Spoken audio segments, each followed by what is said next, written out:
I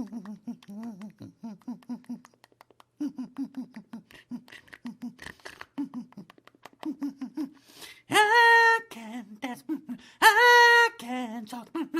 Only thing about me is the way I walk. I can't dance, I can't talk.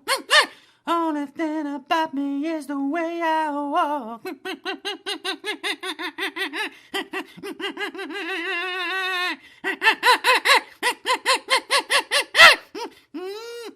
David! Please, don't shout my name for all and sundry to hear, Neil. Why? I'll tell you why. Because I don't want everybody knowing my business. And I don't want you waking Emlyn. Good grief. Sorry, David. You always say sorry. But still you waltz on into my studio, shouting the odds. David, I only greeted you with your name. In the future, I don't want apologies. Neil, just an amendment to your behaviour, which, quite frankly, is appalling. I think you're going a bit over the top, David. You're more likely to wake Emlyn and more likely to let people know what's going on for you. That's not for you to say, my boy. Not for you to say. Now, have you brought with you a little something for David? A little something? Yes, a little something, you clumsy dumpling. David! I won't hear of it. I haven't bought you anything, David. Not even the smallest cockle. No. Do you have a roll mop on your person? David, I don't carry fish around with me. Something I would wholeheartedly recommend you do from now on, my boy. If you're to keep David sweet, and if you're to get with the times, it's always best that you carry some kind of fish on your person. Well, why haven't you got any fish then? Because I'm saving up to buy a house. What, so you can't afford to feed yourself? I really need a bit of support with this one, Neil. Well, so far, the only money you've saved has been money that you've obtained unlawfully from me. I will not be called unlawful. David is a law-abiding citizen. David was the sheriff of Alabama before retiring earlier this year. David, earlier this year you were living here in the studio. Nonsense! Anyway, my point is that I do not break the law, and I have not stolen any monies from either yourself or anyone else. Did you ever get round to buying those sweets for Emlyn with that £5 that I let you keep? I absolutely did not.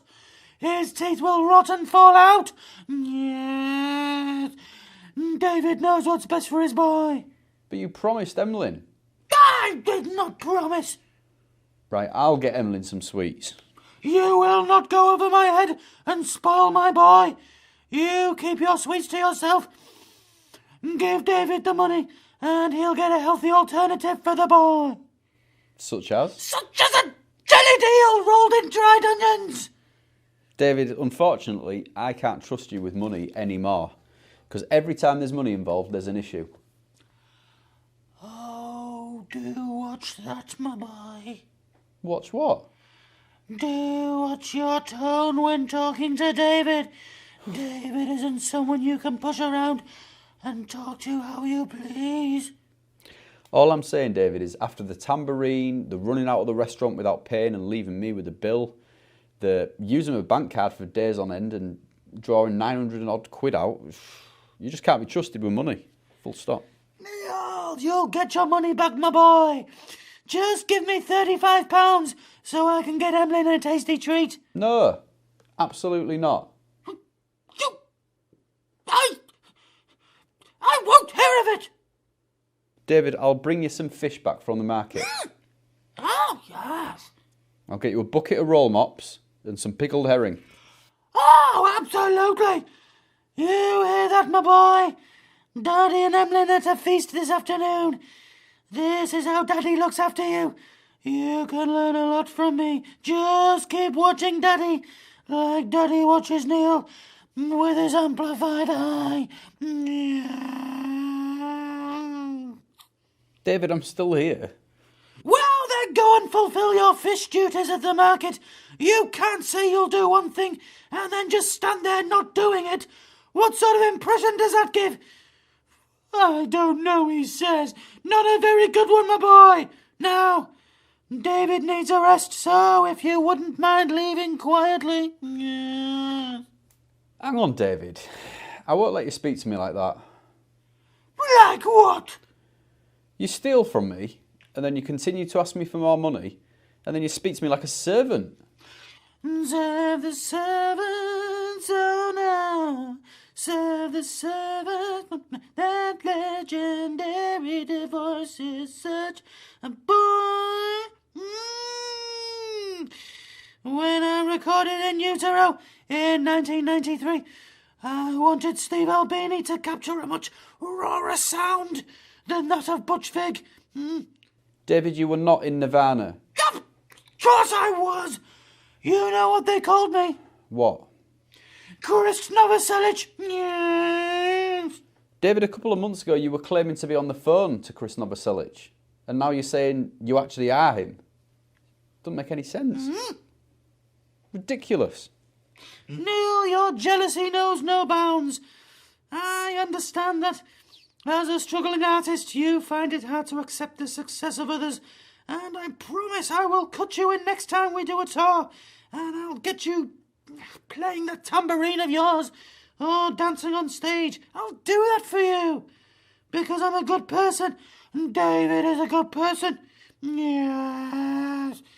Now, please go and fetch me and Emlyn that bucket of roll mops, pickled herring, and tuna steak you promised. I never said I... Please! I'm getting a headache. See you later, David. Yes. Yes, you will, my boy. Emlyn, don't ever say that I don't look after you and give you everything you need. Daddy works hard to keep you comfortable, but he does it because he cares, not because he has to. Daddy wasn't so fortunate, you know. He was raised for much of his childhood by a pack of dogs in Brazil. Yes, that's why he's ever so good at running on all fours, and that's why he knows his place in the pack. Yes. You don't have to be a lone wolf when you've got David. Oh, yeah, absolutely.